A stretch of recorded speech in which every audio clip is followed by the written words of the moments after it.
Hello and welcome to the Coaching Mixer podcast with Erin and Elana. Um, we're drinking today. Yeah. The Yeah. last episode drove us back to drinking. No, not really. Seriously, I after everything that we talked about last time, I was like, I'm nervous to actually drink a cocktail with you. You get Yeah, things out of listen. me that I'm not ever planning to share. So I'm terrified about what we'll talk about. Oh no. You do have editing powers, so We're gonna keep it real. it's real. We get real here on this here podcast. And I think we had talked a few weeks ago about some different things. And thank you to people who are reaching out with ideas for us, with things that you want us to talk about. We also will take cocktail recipes. Yes, Saying, please. yeah. What Mhm. have you got today? Ooh, Jump so in. there's a cocktail called the Bee's Knees, which is are you familiar? Oh, but it sounds Um, amazing. so we're drinking gin today. Mhm. And my drink is gin and lemon juice, and then a honey syrup, which I just mixed Oh. honey with warm water. And Mm. that's it. And then I had fresh blueberries in my fridge, and I can't resist a fresh fruit in a cocktail, so I just like squished them up and put them in, which it's tasty, but blueberries look kind of gross when you squish them up. I didn't realize. So I like it. I it's think it not the looks like a most, sciencey, like potion kind of thing. I like the yeah, a look. little murky and slimy looking, but it's delicious. I love What it. are you drinking today? Okay, I'm so glad I didn't go with my basic because I am such a gin and tonic person. I was like, oh, that's so Mm. boring if I just bring a gin and tonic. Um, but this is like my basic bitch Aperol spritz. Mm. This is instead of Prosecco, it's gin because I didn't have Ooh. Prosecco. Um, and this is it's not Aperol, it's called Alora Aperitif Royale, which is from a local distillery, kind of local to me, that does like spins on more like commercially made things. So this is like a little local goodness. And I put some tonic water in it because I do love a gin and tonic. So it's a gin and tonic with Yes, Aperol-esque booze. It's that booze sounds on booze. amazing. Yes. Booze on booze on booze. Booze on booze. Yeah, I have only drunk like three sips of this so far, and I think it's pretty strong. So we'll Oh, have an yay. interesting Cheers. podcast episode. Cheers. My nails look so crazy for people watching Oh, the I love video. the I color. had meant to, oh, yeah, that one doesn't look so bad. Mm-hmm. We were in Salem last week, so I wanted to have magical looking nails. Um, but I'm also really bad at like redoing them and taking them off and all that stuff. So Yeah, they look great. apologies And on from YouTube. this distance that I thought you had like stuff at the tips. No, So if you no, hadn't said anything, I think they're it's just extra peeled nail fancy. polish. We're real fancy Yeah, here. real fancy. Okay, so the gloves are coming off today. We're going to have very Ooh. controversial conversation. Ooh. We're going to talk about AI and as it Yeah. pertains to business, because I think Hmm. people have very strong feelings. I have very strong feelings. My feelings about AI have changed a lot since it all came out. I know you and I have different opinions. So we're going to drink our gin and fight about it. Oh, amazing. I feel like it might be a little underwhelming. My Yeah, opinions might not be as strong as you're making them out to be, but right. okay, so like what are your thoughts on AI and business? Like where are you at with it? So when it first kind of like started to be the big trending thing, I really hated it. I was like, ugh, Hmm. this is like, it's terrible. It's churning out just like garbage, and we have enough garbage in the world. And I also really felt strongly about like artists who were feeling like their work was in jeopardy. There's been things where writers, I mean, I'm a writer. I have several books. Those books were being uploaded illegally into databases and like basically stealing work. So Hmm. I don't like that. I think that's terrible. I know that interesting, there's a lot of debate about the environmental impact about AI, which some people say is overblown, and that people talk about how it's like killing the planet, without actually following through with the sources that are saying that. Like sometimes it's just somebody on TikTok who wants a lot of views and is making some claims that we don't maybe have all the information on. But, I consider myself an earth lover. So I Hmm. was very not into it at first. What about you? And then, Oh, you want to hear okay, well, I I want to can, hear where well, where you okay. were. Yeah. So, I'm basically like a 19th century technophobic woman in the body of a 40-year-old woman. So I would say I feel pretty like just personally like get it away from me when there's some big new technology. So like on a personal level, I'm kind of like, why? And I know there are reasons for it, and I know there are business reasons for it, which I'm sure we'll get into.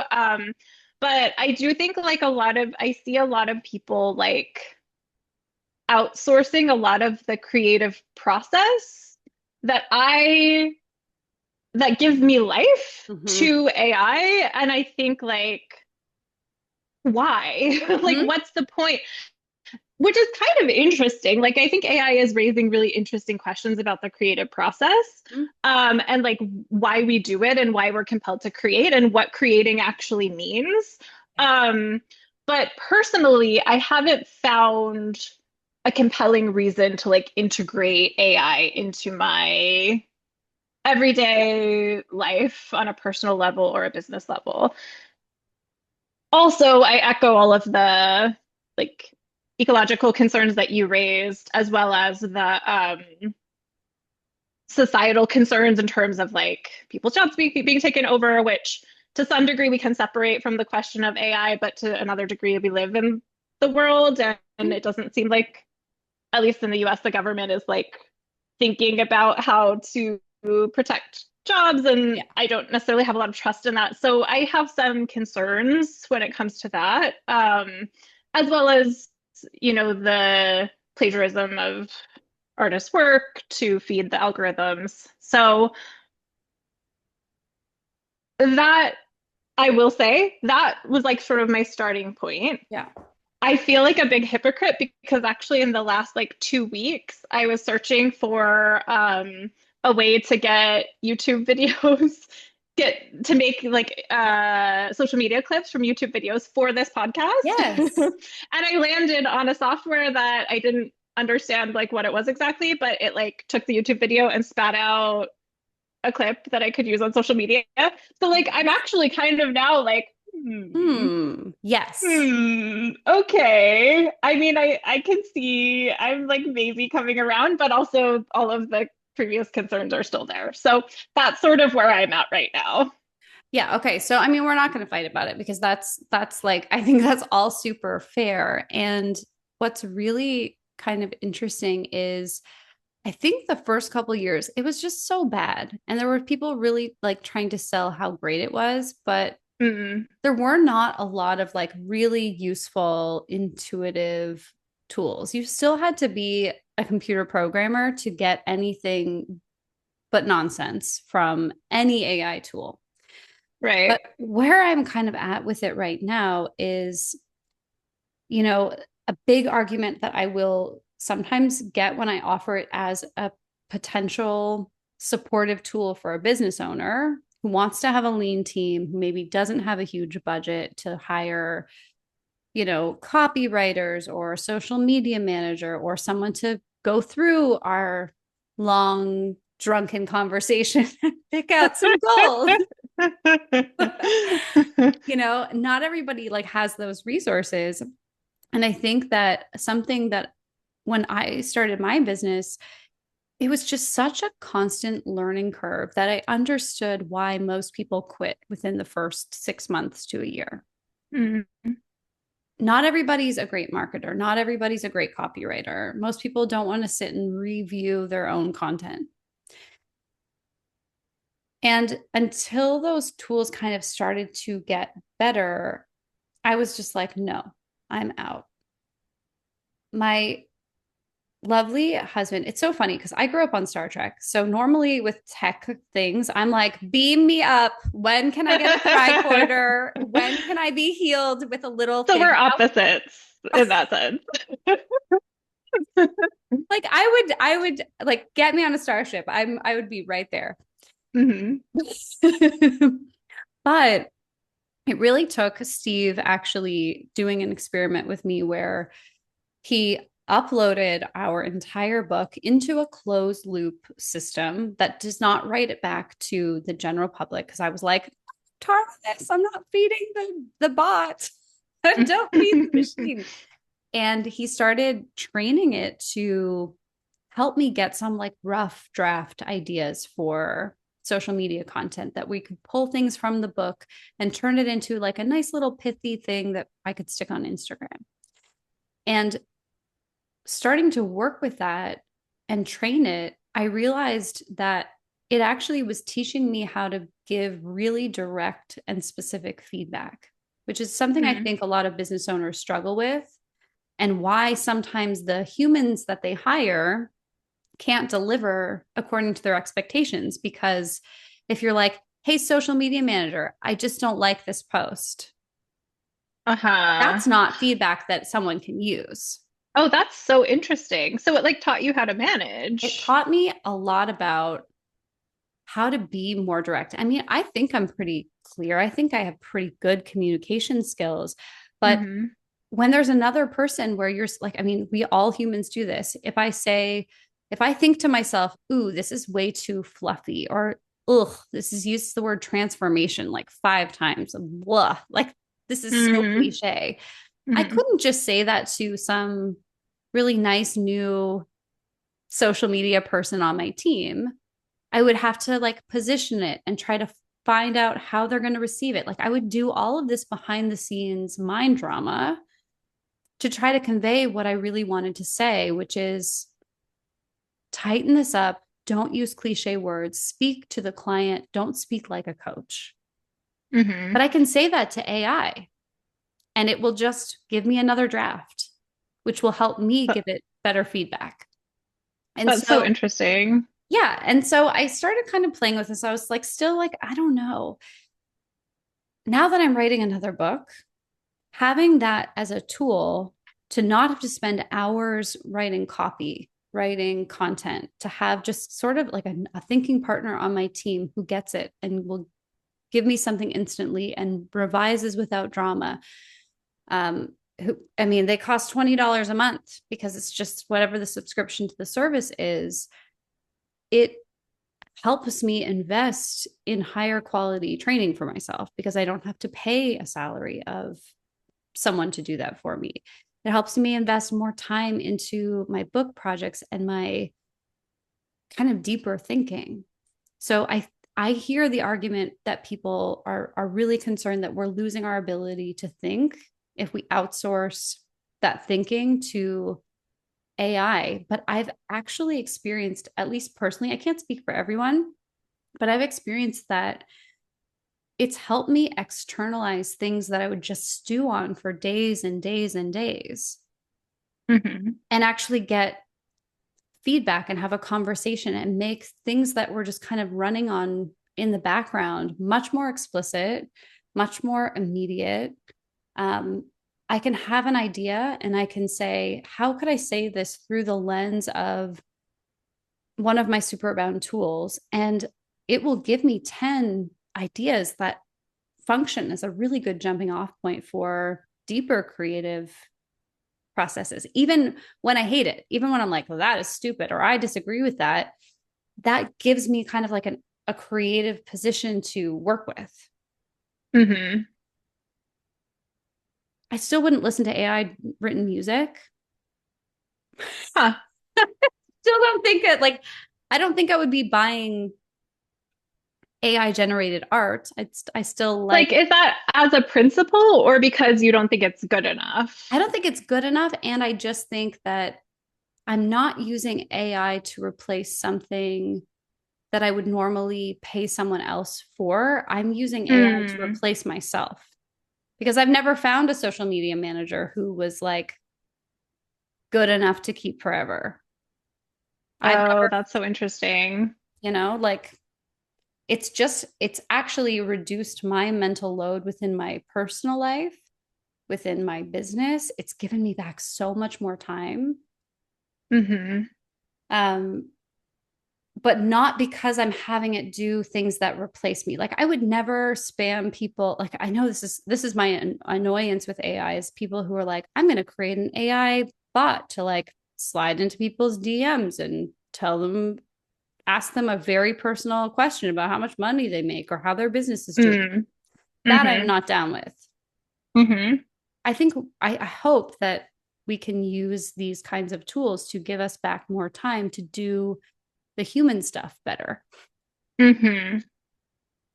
I'm having such an interesting experience right now. There's like a huge cognitive dissonance that I'm experiencing that like on the one hand, I'm like this vision you or it's not a vision, it's like a reality that you've created of your relationship with AI is in some ways like the dream creative Hmm. experience. Like Mm-hmm. it's like I mean, I often envision it as externalized with another person or a group of people, but it's like being able to share ideas freely, to experiment with things, to throw out ideas that don't land without like a lot of angst about it. Mm-hmm. Yeah. Um, and the also the idea to or the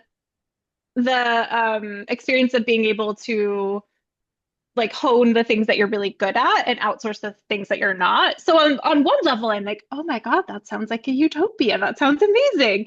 And then and like this might be too philosophical for a coaching podcast, but I'm like, are we because like I hear you that you haven't found a social media manager who you're able to develop this relationship with, but are we like are we trying to like replace relationships that we could like build or foster that are going to be messier and maybe like a little more complicated? Are we trying to replace that with a robot? Like, is that okay? If we are, I don't know. I mean, I don't have an answer. I think it's not too philosophical. I think it's a really good point. I know that like just for my personal business, it's the last thing I like really want to invest time and money into. I Yeah. just want to like I'm actually I for a while I was like, oh yeah, no, the dream is to have the social media assistant who, when people send me a DM, they're like, oh, hi, this is Erin's team and blah, blah, blah. I'm like, actually, I just want people to be able to reach out and know they're talking to me. Mm, I mm-hmm, don't want like an intermediary. I actually think it's provided me more space and time to connect with people.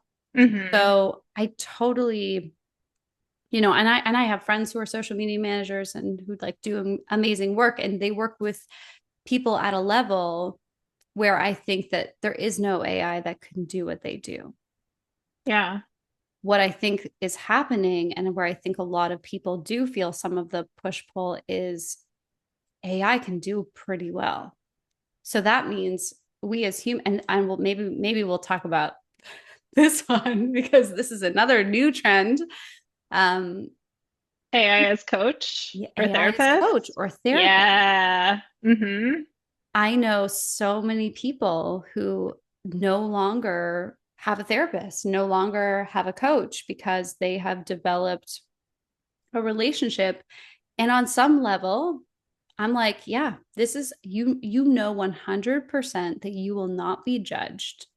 You will not have to Mm-hmm. deal with another human's bias or what they think you should do or who they think you should be. You have a space that is very safe that you can engage with at any moment of the day.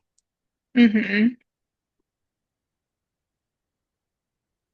I think it means I'm like, I don't get scared about that. I'm like, that means that the human experience that I have with someone has to be exceptional. Yeah. I get My, a little bit scared of that. do you?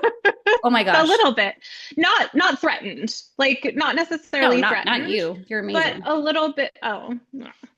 Um, I don't know how I feel about it because I think a lot of people are craving emotional validation, and Mhm. I think like they're like a almost like a vitamin deficiency. I think a Mhm. lot of us are vitamin deficient in emotional validation, Ooh, and I that's also think a good. lot of coaches are not skilled at offering emotional validation Mhm. while also empowering the client to change their thought patterns. That's a Mhm. whole other tangent. But so I think on the one hand, yeah, like it's good that there are outlets for people to get that.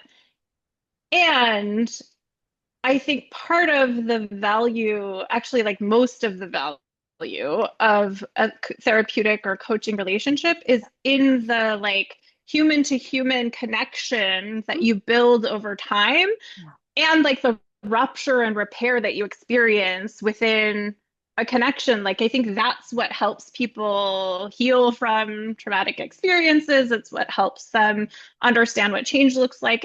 It's what brings like more meaning to relationships. Yeah. So I do worry about the like in engaging with an AI that's like validation Mhm. without human connection and the messiness that comes from that. And like that's a little scary to me, to be Yeah. honest. I hear you. And it's interesting too because Steve was like, "Are you ever afraid you're going to get replaced?" And I'm like, there's just much. I think people do also crave human connection, and that Yeah. like there is something really special about having a place where your like nervous system can land. And AI Hmm. cannot do that at this point. Maybe someday we will feel like deep resonance and or maybe people are already feeling it. I don't know. I have not Yeah. gone down that rabbit hole because um, I really feel like the co-regulation and the resonance with another person is part of it, to your point, like even the rupture and repair. Hmm. Also, my thought about it, and I don't even know if this is true, but it's the thought that I have. And so it's the one I'm picking for now is that at least from what we do as like for you as a creative coach, for me as a business coach, AI can only give you what it's already got. It cannot innovate. Hmm. Like it can take in someone's whole business model and it can give you a playbook based on what else is out there that's already been done. What it can't do is say, this is a possibility for your business. Here's my intuitive hit on what we could explore here. Or like, Hmm. I notice you're saying these things, but your facial expression or your mannerisms are giving me a different energy. Like it can't read the person. Hmm. It can't sense energy, it can't get intuition, and it can't innovate in that specific creative way yet. Hmm. So I still think there's room for coaches and I think there's room for consultants and all of that, but I do think it requires like us to just be better. Yeah. It means we can't just be like, "Oh, I learned this one tool that now there's an AI program that can deliver this tool to clients for a fraction of the price," which I think is also great. I'm like, it's more accessible. There's a lot of people who cannot afford therapy and cannot afford coaching that can Mm. get something from ChatGPT. I'm like, more power to them, and that's healing, and that can be amazing as an entry. Um, it's better than nothing. Hmm. But I think for those of us who want to carve out a business and maybe are competing in some ways with AI now, I think it's like, ooh, we have to be really good. Yeah. Yeah. I do think yeah, I agree with you in that like I think there will always be a market for coaching because people are always going to be yearning for connection. Mhm. I don't think that's ever gonna stop. Yeah. And I don't think AI will, at least how I can conceive of it, don't see that replacing human to human connection. Guess we'll see in 5 years. Um, We'll be like, oh, we'll actually, see. there's AI Who people. knows? Yeah. And like I also there is a part of me that's like in a vacuum with like a different political landscape. Yeah. I could conceive of a world in which it's like, let's collaborate fully with AI. Let's see what Yes. it can do and what it can't do. Let's take care of like human needs and then focus on that. I know we do not live in that world.